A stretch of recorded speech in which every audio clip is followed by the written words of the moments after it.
Welcome to the REI Agent, a holistic approach to life through real estate. I'm Mattias, an agent and investor. And I'm Erica, a licensed therapist. Join us as we interview guests that also strive to live bold and fulfilled lives through business and real estate investing. Tune in every week for interviews with real estate agents and investors. Ready to level up? Let's do it.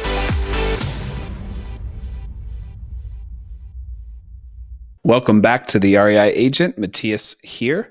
We are getting through summer. We just had our summer holiday. We went to Hilton Head, so you may have seen one episode or two episodes where I was recording from our condo. But we're back now. Vacation, it was kind of hard. Not gonna lie, it was good, but it was also just kind of hard with kids.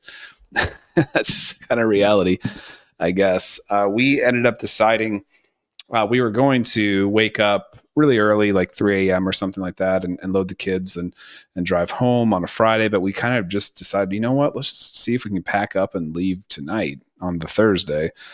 So that's what we did. We packed up. I think we hit the road at 6 or 7, something like that.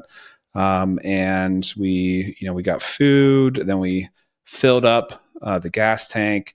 Soon thereafter, we had them all go to sleep, all the kids.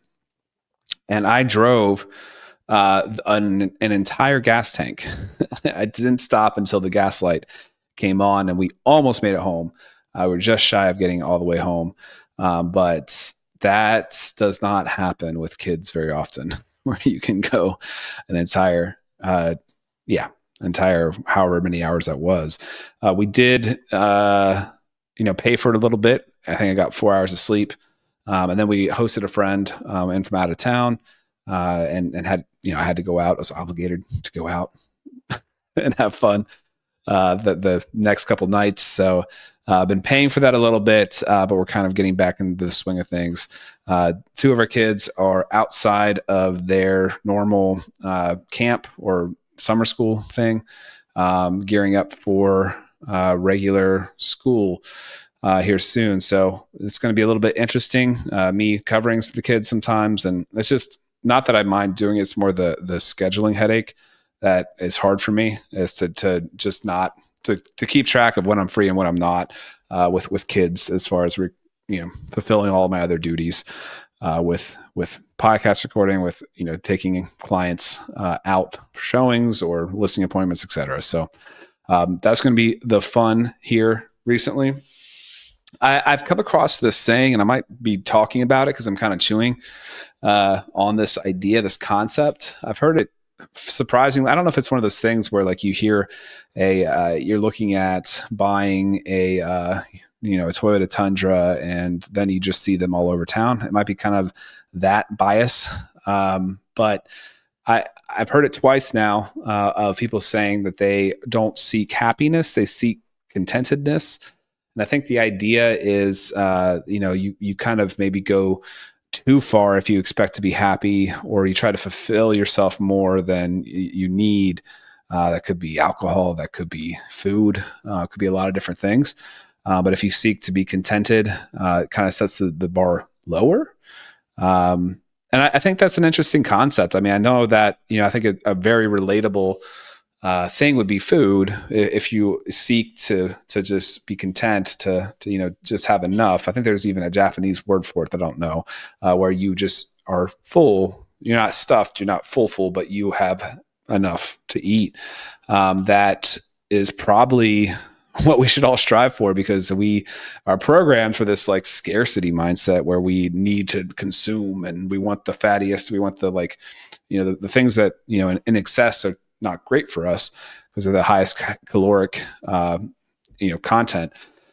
But if we seek to be content with what we eat, just filled up enough, we probably would have less problems with weight. So I'm preaching to myself for sure on that all.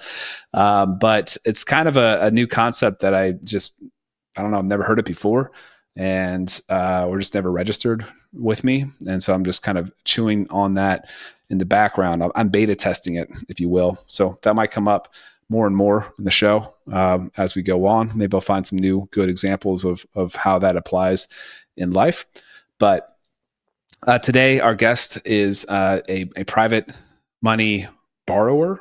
He has real estate deals that he does and borrows people's money to do them.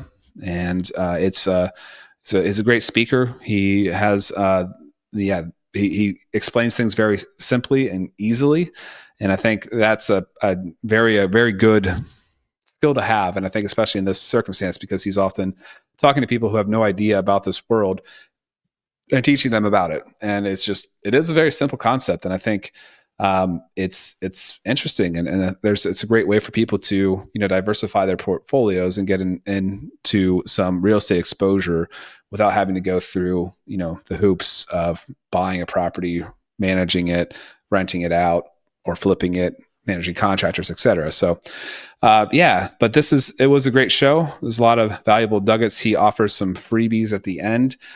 So if you like what he's saying, definitely stay tuned to the end to pick up the free book, et cetera. And great show. And if you like this content again, and you haven't yet, please subscribe and review us. It always really helps grow this channel. Share it with your friends, all that good stuff. But without further ado, here we have Jay Conner. Welcome back to the REI Agent. We are here with Jay Conner. Jay, thanks so much for joining us today. Mattias, thank you so much for inviting me to come along and talk about what I'm so passionate and excited about, and that is private money. And the reason I'm so excited about private money is because private money alone has had more of an impact on our real estate investing business ever since we started in 2003, more so than any other strategy that we've implemented. Yeah, that's the holy grail. That's kind of where people want to get to often in the real estate investing space. Tell us a little bit about how you got started in real estate in 2003. Well, prior to single family houses, and that's been my focus since 2003, I was raised in the mobile home business, affordable housing, and the financing for that product virtually went away in the early 2000s. So I knew if I ever got out of mobile homes and manufactured housing, I wanted to get into single family houses. And so that's what I did. And from 2003, Mattias, until January of 2009, the only thing I knew to do to get my deals funded was go to the local bank or the mortgage company and fill out applications and get on my hands and knees and say, please fund my deal. And the banker make me pull up my skirt, and I have to show my personal assets and get my credit score pulled and all that jazz. Well, that worked okay the first 6 years from 2003 to January 2009. But then everything changed, Mattias, in January 2009. I called up my banker. I had 2 houses under contract, and I thought I still had a line of credit at the bank. But I learned like that over the telephone that my line of credit had been closed with no notice to me. And my banker's name was Steve. And I said, Steve, what in the world are you telling me? My line of credit is closed. We've done a ton of deals, always made my payments on time. He said, Jay, don't you know there's a global financial crisis going on right now? I said, no, but you just gave me a financial crisis. I don't have a way to fund these 2 deals. And so I hung up the phone from Steve, the banker, and I thought for a moment, and I asked myself a very powerful question. I thought to myself and asked myself, who can help me with my problem? And, when I asked myself that question, I immediately thought of Jeff Blankenship, a dear friend. He was living in Greensboro, North Carolina at the time, and he was flipping houses. And I called up Jeff. I told him what had just happened. And he said, well, welcome to the club, Jay. And I said, I'm not sure I want to be a member of that club, but what club are you talking about? He said, well, that's the club of having your line of credit closed by your bank. He said, they shut me down last week. I said, well, what in the world? I said, how are you going to fund your deals, Jeff? He said, well, have you ever heard of private money? I said, no. He said, have you ever heard of self-directed IRAs and how individuals can use retirement funds and move those retirement funds to a self-directed IRA company and then lend that money to us, and money we pay them, the interest we pay them is either tax deferred or tax free? I said, Jeff, I don't have a clue what in the world you're talking about. I said, what is private money? He says, well, I'm not exactly sure. He said, but there's this gentleman down in Jacksonville, Florida, by the name of Ron LeGrand, that says we can get private money. I said, well, what is it? He says, I don't know, but Ron says we can get a lot of it really, really fast. So that's when I went to my first real estate investing seminar in February of 2009. I learned about private money, and I came back and I was able to raise $2,150,000 in new funding that I didn't have since being cut off from the bank. And, you know, Mattias, since that time, I've never missed out on a deal for not having the funding. $2 million in 2009 when the world was crashing. Yes. Yes. That's impressive. That's very impressive. Well, and I wasn't dealing with institutional money. So you see, all these private lenders I'm talking about, there's a few interesting things about them. Number one, they'd never heard of private money. They didn't know what private money was. They were not already private lenders. They'd never heard of self-directed IRAs. So what did I do? Well, the first thing I did was I put my opportunity together that I was going to offer people, first of all, in my own connections, my own network. So I got my mindset right. People ask me all the time, Jay, how do you get started raising money? I said, well, the first thing you got to do is own the real estate between your ears, get your mindset right. So this whole world of private money, Mattias, that we're talking about it's a 180-degree shift from the traditional way people think about borrowing money. Most people think when you borrow money, whoever's loaning the money makes the rules. They think that whoever's got the money to loan is going to set the interest rate, is going to do the underwriting, is going to set the length of the note and all that. And so this world of private money, we turn that upside down. So we are our own underwriter. Instead of asking for a mortgage, we're offering an opportunity. So what did I do? I just went about, I put on my teacher hat, Mattias. My teacher hat says private money teacher. Private money teacher. So I just went about sharing with people I go to church with, people in my own network, what this world of private money was all about, and showing them how they can earn high rates of return safely and securely.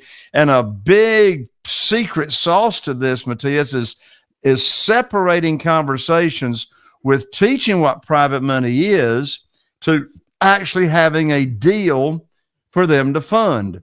Here's a writer downer. Desperation has a smell to it. The worst time in the world to be raising private money is when you need it for a deal. Hey, Mattias, I'm going to ask you a question. Have you ever heard the guru on stage teaching new real estate investors and say something to this effect? Oh, just get the deal under contract. The money will show up. Yep. That Definitely makes me want, I want to be like the Kool-Aid guy on TV and run into a brick wall. That is the most stupid thing I ever heard in my life. Or they'll say something to the effect of, oh, money finds good deals. Well, now, come on. You get a deal under contract. Is money going to just fall out of the sky and a big old box of money show up on your front doorstep? No. So I practice and preach, get the money lined up first. There's always going to be deals. So another big secret sauce to this, Mattias, is separating conversations, as I just said, between sharing the opportunity, teaching the opportunity, what kind of rates do I pay, how are they protected, et cetera, and then having a deal for them to fund. So Mattias, whenever you cue me up here in the show, I will share with your audience the exact script. I call it the good news phone call. The exact script as to how I get my deals funded 100% of the time by my private lenders without ever asking or pitching the deal. I love it. It must be good because I'm still kind of shocked that you were able to raise that much money when the real estate world was crumbling. Because I know it's not institutions; they may not have been lending, but I would imagine there was a mass amount of fear, and that it would be harder to convince people into giving their savings, giving their self-directed IRAs to real estate when it felt like the world was falling in that world. that realm. So kudos to you. So let's go ahead and hear it. I'm got a bunch of money in my IRA. Tell me why I should invest with you. Awesome. Well, let's do a little setup here and have a couple of hypothetical scenarios here. So first of all, Mattias, let's pretend that you and I have known each other a while. And let's say we know each other through church and we see each other 1 to 3 times a week anyway. So we've already got the trust already in place. We know each other, we like each other, we trust each other. So we've known each other for some time. Secondly, let's hypothetically suppose that you have $150,000 in a 401k. And let's say that that's with a previous employer. And it's still sitting over there in their plan in the stock market. And, it's volatile. It goes up and down. Let's also hypothetically suppose that I have shared with you how this program works. I'm going to pay you 8%. There's no origination fees. You never even heard of origination fees because you haven't been a private lender. You haven't been a hard money lender. Mm-hmm. And let's also, and so how the program works. I'm not going to borrow more than 75% of the after repaired value. I didn't say 75% of purchase price, 75% of the after repaired value. The length of the note is, 2 years, et cetera. So, the program. And so you've told me that you're interested in investing. And you tell me about this $150,000 IRA that you have, or 401k at a previous employer. And so let's also hypothetically suppose I have introduced you already to a self-directed IRA company that I recommend, and you have moved that $150,000 over to the self-directed IRA company with no tax effect, no tax consequences. You just moved it over, and they helped you do that, and that took a couple of weeks. And after you did that, I told you, I said, Mattias, I'm going to put your money to work for you just as soon as possible. So that's the setup. That's where we are so far. And so now I'm going to call you with the good news phone call, and here's the exact script. So I call you up, we have a little chit chat, and then here's exactly what I would say to Mattias. I said, Mattias, I've got great news for you. I can now put your money to work. I have a house under contract in Newport, North Carolina. It's got an after repaired value of $200,000. Now, the funding required for this deal matches up to what you have at the self-directed IRA company, $150,000. And closing is going to be next Tuesday. So I'll need for you to have your funds wired to my real estate attorney's trust account by next Monday. I'm going to have my real estate attorney email you the wiring instructions. That's the end of the conversation. I mean, for goodness sakes, there are 3 huge reasons why Mattias is excited and can't wait to fund my deal. The first reason is he trusted me to move his money over to the self-directed IRA company. He'd never heard of self-directed IRA companies until I told him about it. And he'd never heard of this world of private money lending until I told him about it. And I told him how the program works, the interest rate, the length of the note, the frequency of payments, how he's protected, not borrowing unsecured funds. I'm going to give him a deed of trust. Most people call it a mortgage. North Carolina, it's a deed of trust. I'm going to name him as a mortgagee on the insurance policy. So Mattias knows all that stuff already. He's been sitting by the phone waiting for me to give him the good news phone call. So first of all, he trusted me. Secondly, Mattias knows I'm not going to bring a deal to the phone call for him to fund unless it matches the criteria of the program that I already taught him. Did you hear the numbers? I told him the after repaired value is $200,000 and the funding required for the deal is $150,000. That's 75% of the after repaired value. And the third reason Mattias is ecstatic to fund my deal is because he's not making any money until I put his money to work. And so now, because I'm not paying any interest until he's actually funded a deal. So those are the three reasons that Mattias is sitting by the phone ready to fund my deal. That makes sense. Yeah. I mean, is it difficult? I mean, I guess you'd almost have to be able to guarantee a deal fairly quickly, because I would imagine somebody wouldn't want to have their money not earning any interest for months, waiting around for something, right? Exactly. I mean, that's one of the first questions a new private lender is going to ask is, how fast can you put my money to work, right? And so, of course, I tell people, typically with my deal volume, it's, with a new private lender coming in, typically it's going to be 30 to 60 days before we'll actually be closing. And when I have a new private lender come in, I do what's called, I move them to the top of the queue, because I want to show them, when I say top of the queue, like when I pay off a private lender, then their cash is sitting there ready to go. And of course, it's just what you said, Mattias. They want their money working. They want their money making money, earning interest. And when you cash out and you get ready to pay them off, they don't want their money back. They're going to say, "Can't you just keep the money?" Right? Right. And the answer is no, I can't keep the money unless I can secure it. And so I do a lot of what's called substitutions of collateral, where I'm cashing out or selling a single family house, and I've got another house I'm getting ready to close on right away, or I may have equity in another house. And so I'll just get my attorney to do a loan modification, keep their promissory note open to where they keep earning interest, and then we just change the property that's collateralizing that note. Okay. And can you put multiple private lenders onto one property? Absolutely. So now what we have is what we call total loan to value. So total loan to value. So, I don't borrow more than 75%.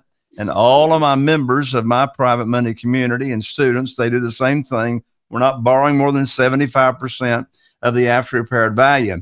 So let's use that same example of the after repaired value of $200,000.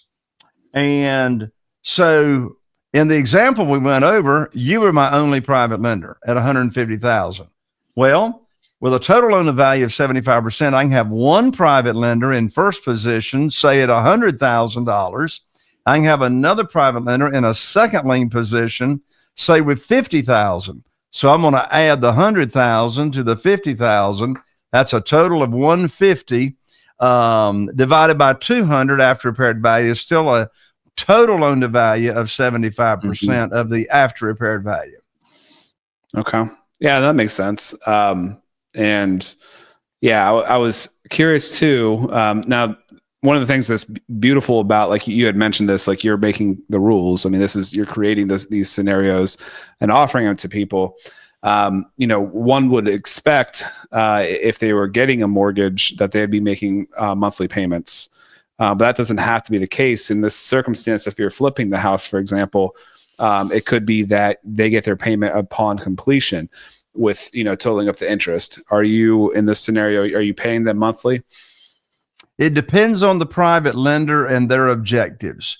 So I have some private lenders that are elderly and they're not using IRA funds. They're using liquid investment capital, and they want the interest that it earns to supplement their income. So if the private lender needs monthly income to supplement their income, then I pay them monthly. That's fine. I've got a lot of private lenders that are using retirement funds, and they move their funds over to the self-directed IRA company that I recommended. And so I'll pay them either quarterly or semi-annually. Some, they don't care if I'm doing a flip and I'm going to be in and out of that maybe in 9 months or so. Then, as you just said, we can let the interest accrue and not make any payments. But let's follow the cash flow on that. Let's say that I have a private lender and they require and they need monthly payments to supplement their income. Well, let's stop and think about this. You see, I'm bringing home a big check every time I buy, and it's going to be a renovation or a rehab. So let's go back to that scenario of an after repaired value of $200,000. I'm borrowing up to $150,000. Well, if that home needs a renovation, say $30,000, $35,000, I'll buy that property all day long for $100,000, 50% of the after repaired value, because it needs renovation. Well, let's follow the cash. $150,000 comes wired into my real estate attorney's trust account. Most states use a title company. Here in North Carolina, we use real estate attorneys. So the $150,000 is wired to the trust account. Well, $100,000 of that $150,000 is going to go to the seller of that property. So now what do we have? We have this thing called excess cash to close. And for all of you all that are real estate agents and realtors, you know what excess cash to close means. That means there's excess cash sitting in that a trust account that's now going to come to me, the buyer of that property. So in that scenario, I'm bringing home a $50,000 check, less some closing costs. Now, the majority of that check is going to go towards the renovation. But let's stop and ask this question. Notice, I did not take any of my own money, the buyer, to the closing table. I'm picking up a check, right? Here's the question. Who wants to get paid to buy houses, right? And so here's a writer downer and a good double check. If you are doing a renovation and a flip, if you can't bring home a big check when you purchase the property, you're paying too much for the property. And you can sometimes get that with the bank. Maybe not a big check, but sometimes you can get that. I've had that a couple times, but it's a lot harder, and you probably can't get 75%. They'll probably be a lot more conservative, just depending on who you're working with. That's right. But yeah, that's awesome. So like you were saying, $100,000 purchase, $35,000 in. So you still have $15,000 there that you're making interest payments with, if you're doing it monthly, quarterly, whatever. That was the point of the story. If I'm making monthly payments to them initially, whose money am I using to make their monthly payments? I like it. I mean, let's stop and think about this. I buy a property. I take no money to the closing table. I bring home a check, and I use the private lender's money to make their monthly payments. I mean, it doesn't get any better than that. And if anybody's scratching their head, it all makes sense then once the property is sold, right? So then you are able to pay back their principal in total, like the 150, right? That's right. That's right.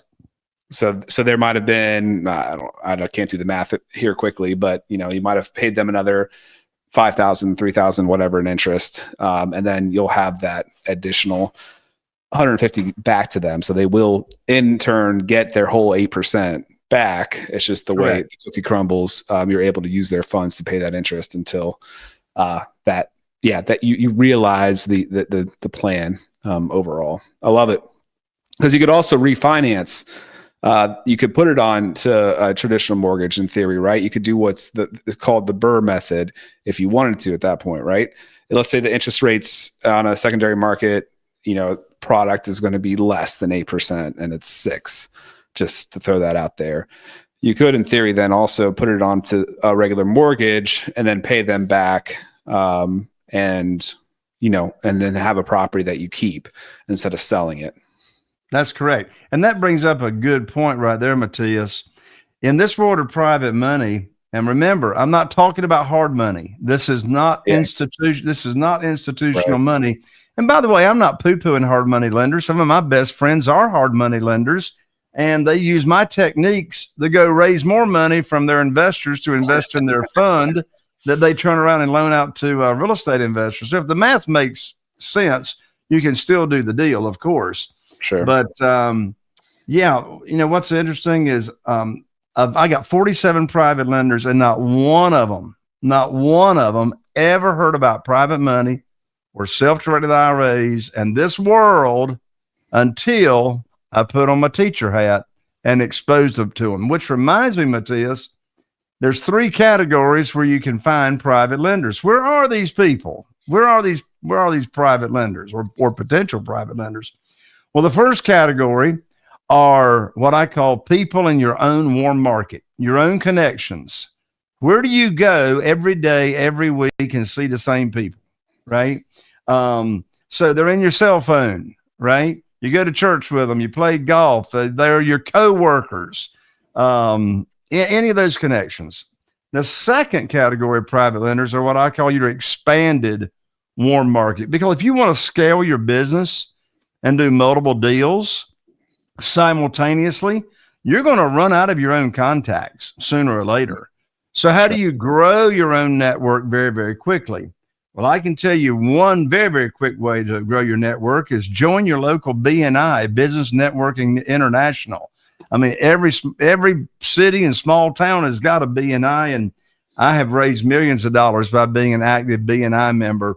The third category of where you find private lenders are existing private lenders. These are ordinary people, just like you and me, that are already loaning money out to real estate investors, either using investment capital or using retirement funds. Well, did you know over 70% of account holders in self-directed IRA companies want to loan you money? They want to be a private lender. They are already a private lender, but there's one little caveat to that. Instead of putting on your teacher hat, you're not going to teach those people about private money. They already know what it is. So now you're going to have a negotiation conversation versus a teacher-student relationship. And I'd much rather be a teacher than a negotiator. Sure. No, that makes sense. Another thought that comes to mind is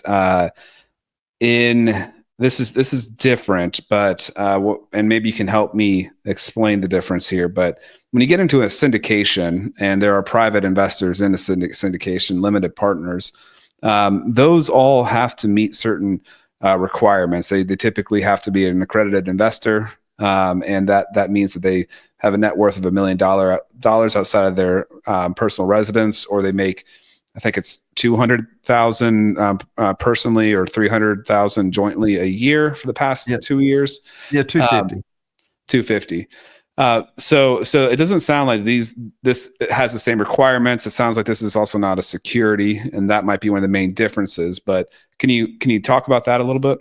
Sure. So a syndication, which I don't do because I'm not in commercial. So typically, if you're doing a larger project such as apartments, a commercial building, self-storage, any kind of multifamily, etc., then you're going to do, as far as raising capital goes, you're going to do what's called syndication, or you're going to syndicate.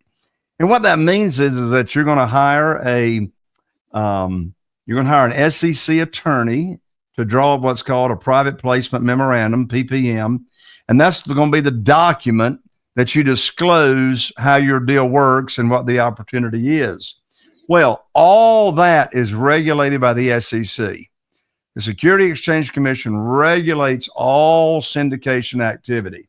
In this world of single family houses, which would also include duplexes, triplexes, and quadplexes. Okay. In this world, we're not syndicating. So here's a writer-downer. Everything that we're doing here is called asset-backed debt.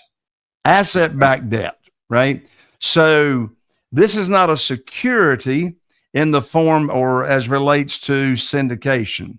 So the SEC is not regulating what we're doing with single-family houses. With this being an asset-backed debt, meaning we're not borrowing money unsecured. We're borrowing money and we're securing that note with a deed of trust or a mortgage. So everything that we do with single-family houses is called one-offs. You've got a property that is being funded by one or two or three, whatever, private lenders. Each one of them has their own promissory note. Each one of them has their own mortgage or deed of trust. So as a result, there's no limit to the number of private lenders we can have. They do not have to be accredited. In fact, here's what's funny, Mattias. Of my 47 private lenders, I do have some of those that are accredited, but you know what's funny? They don't even know they're accredited. They don't even know what an accredited investor is, right? I mean, I've got some private lenders that's got, over $1 million with me, but all the notes are secured by individual properties. Yeah, that makes sense. That's a key difference there between when you invest in a syndication. Yeah, you're not going to get that. And so you said there's no limit. So like you could have no limit on the number of investors in a deal if it's secured. I mean, I know you already mentioned that it would have to be first, second, third mortgages, and it sounds like you go in order with how much you invest. So that would be, there's no real limit there either, how many people you could have in one deal. I know it would be a nightmare and you wouldn't want 30 people on $150,000. That's right. Yeah. Typically on a single family house, on average, you're probably not going to have more than 1 to 3 private lenders, depending on how, what the after repaired value is, on that property. Right. But when I said there's no limit to the number of private lenders you can have, I mean overall, like multiple properties. Yeah, multiple properties. Yeah. I got 47. Which means there's no limit to the amount of private money that you can borrow at any given time. And the reason I bring that up is that's in contrast to doing business with the local bank or mortgage company, because I had a limit to my line of credit before it was shut down, right? And it was a huge blessing in disguise over time, because if the bank had not shut me down, Mattias, odds are you and I would have never met. Sure. It is a really different world. So I have a deal with a seller financing deal. So basically what we're talking about, except the person used to own the house, and it was just so much fun to get creative with the whole process, because there were no preset rules. Like, there's no preset rules of what the interest rate is going to be. There's no preset rules of what the length of the note will be. There's a balloon. There's all sorts of moving. There's no preset rules about what the down payment would be, all that kind of stuff. Now you teach good principles where you're not wanting the people to get over leveraged, because they could and get themselves in hot water, right? That's where that 75% rule comes in, right? Correct. Yeah. So, I mean, we are morally and ethically bound to protect these private lenders, because, when you're exposing people to this world and teaching them how this works, they never heard of this, right? Right. So they're looking to you to be the person that's going to look after them and protect them, right? And so you got to do that. You got to look after your private lenders. No, it makes sense. And obviously that's the best way to get repeat business. And I would imagine some of them are telling their friends as well about the opportunity. And my lands, they can't keep their mouth shut. I mean, I haven't actually had to put my teacher hat on in a long time, because the referrals just come and come and come. And you mentioned it when we started out, but it is a challenge to be able to use all the money, which is a good problem. Yeah. To find enough deals. I mean, I think around our area right now, it has been a little bit since I found a good deal that pencils out. We finished one, not as actively pursuing currently, flips and that kind of things. But if the right one comes across my plate, I'll definitely jump. So I could see how that would be a challenge. And I know that in the syndication world, sometimes people get tempted to keep the lights on by lessening their standards as to what the deal is itself. Do you ever feel that gives a problem, like a pressure to get their money working, and you might? I could see that being a trap, picking up a deal that isn't as good because they really want their money working. Yeah. So I follow the rule of let the math make the decision and not your emotions. So I stick to the same hard and fast formula as to what my maximum amount is that I will pay for a property when I'm using private money. And if the math doesn't make sense, then we don't do the deal. Yeah. And ultimately, I would rather pass on the deal than put my private lender's money at risk. Yeah. Absolutely. That makes sense. But no, that's super interesting. I think that there is definitely a big, I think what could be cool for people, and one thing that you probably do talk to people about as well, is that if they are heavily invested in stocks want to have some diversification, want to get into real estate. They don't want to be a flipper. They don't want to be an active property manager. They don't want to do all the work involved with it. This is a great way to diversify their portfolio. Oh, absolutely. Being a private lender is a great way to be totally passive for someone that doesn't want to negotiate deals, oversee deals, deal with all the different vendors, but just sit back, collect checks, or watch their account grow. This is a wonderful passive way to get involved. Now, and I would imagine for the investors, they would not be able to capitalize on depreciation. Is that correct? That's correct. Yeah, the income that in order to capitalize on depreciation, then it's your company that has got to own that property so they can depreciate it. So the income that the private lender earns, if they're using just liquid investment capital, then that's they get a 1099-INT at the end of each year, and that's the interest income they earn is taxed at their ordinary income tax rate. If they're using retirement funds, dedicated retirement funds, and a self-directed IRA company, then there's no tax. There's no 1099 INT. There's no taxes because they don't pay any taxes. They don't pay any taxes at all if they're using a Roth IRA. That's all after tax. Yeah. But if it's a 401k that they moved over or whatever, then that's all tax deferred, and they won't pay any taxes on that until they take any distributions. Yeah. Yeah, that makes sense. And yeah, like you said, that Roth could be the real sweet spot there. Oh, yes.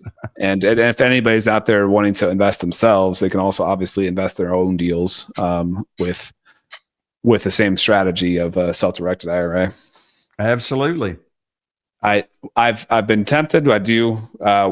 I've kind of used that as my balance because most of my net worth, most of my world is in real estate. So I have maintained some in stocks, but it has been tempting to convert to a self-directed and go all in.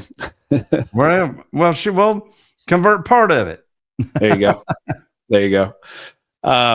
Yeah. So I got to ask if you have any golden nuggets for our listeners that you want to pass on. It could be about this space. It could be general mindset, etc. Well, there's lots of golden nuggets. My most expensive lessons that I've learned is through my mistakes. I guess a golden nugget I would share, Mattias, to your audience is that one of my favorite quotes is, "Your destiny is determined by the books you read and the people you meet." And so when I say the people you meet, I'm talking about who are you hanging around. Some of my most profitable money that I've invested is being a member of mastermind groups, hanging around people that are like-minded, that you can serve each other and help each other grow. So I highly recommend getting involved in a mastermind that's got, like-minded people of whatever it is that you're trying to work on. So that would be my golden nugget for today. No, I love it. It's so true. It's so true. And people can really pull you down, even like negative people. So it's good to curate your friends. Absolutely. You don't get to pick your parents, but you do get to pick your friends. I love it. Now, how about a favorite book? If you're watching this, Jay has a background of a bunch of books, and he just mentioned that reading was a recommended thing. Do you have any fundamental books you think that would be helpful in this space, or just maybe one that you currently really enjoy? Well, I got a long list of that, but I'll share one that is very, very impactful, and that is by Jack Canfield. He's the co-author of the Chicken Soup for the Soul series. And he wrote a book called The Success Principles. The Success Principles. There's 65 success principles in the book. And he just came out with his, I think it was 10-year anniversary edition. But anyway, very impactful book. I highly recommend it. The chapters are not long. It's easy to read and digest. And the very first principle in that book out of all 65 is foundational to all the other principles. And that is be 100% responsible for everything that happens in your life. Until you take 100% responsibility for everything that's happening, then the rest of the principles don't matter. That's so true. That is so true. That is such a fundamental shift. When you stop blaming everybody else and everything that happens to you on outside circumstances, that's when you can truly start growing. That's great. I haven't read that one, so thank you. You're welcome. Jay, what about if people want to find out more about you, follow you on social media, learn more about your private money? You have a private money program, is that correct? Actually, I would love to give your audience, Mattias, a free copy of my best-selling book, which is called Where to Get the Money Now. Okay. And the subtitle is How and Where to Get Money for Your Real Estate Deals Without Relying on Hard Money Lenders or Institutional Money. The book is $20 on Amazon, but let me give it to you as a gift. Just covers shipping. And I'll autograph it, and I will express mail it to you. I'm also going to include 2 tickets valued at $3,000 to my live and in-person private money conference that I put on 3 times a year. The next one coming up is in October. And so I'll include those tickets with the book. You can pick up the book at jayconner.com/book.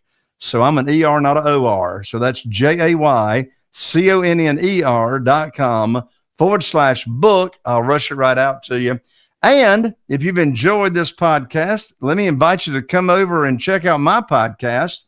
I'm now in my 8th year, and it's easy to find on all the podcast platforms. All you do is search for Raising Private Money. Imagine that. Raising Private Money with Jay Conner. And I have 2 shows a week.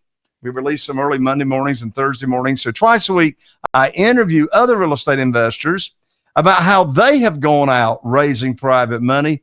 And so we learn from 2 other guests every week.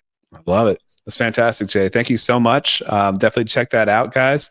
And yeah, thanks so much for being a guest on the show. I really enjoyed this conversation. Mattias, thank you so much for having me, and God bless you. Thanks for listening to the REI Agent. If you enjoyed this episode, hit subscribe to catch new shows every week. Visit reiagent.com for more content. Until next time, keep building the life you want. All content in the show is not investment advice or mental health therapy. It is intended for entertainment purposes only.